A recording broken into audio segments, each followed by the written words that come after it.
This is intense. They talk about it for months, they remember it for years.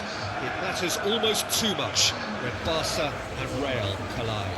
The world-famous Camp Nou in Barcelona, a stadium fit for the grandest of occasions. Well, it's a friendly in theory, but we are expecting this to be fiercely contested. Well, in games of this nature, as a player, Peter, you only want to work as hard as demanded. You don't want to have to go at it full pelt.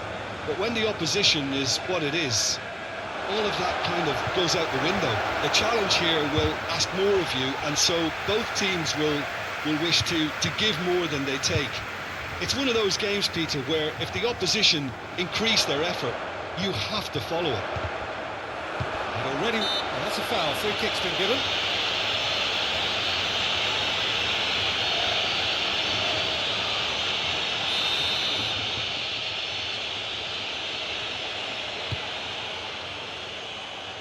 Carrera battles to win it back. And back to base.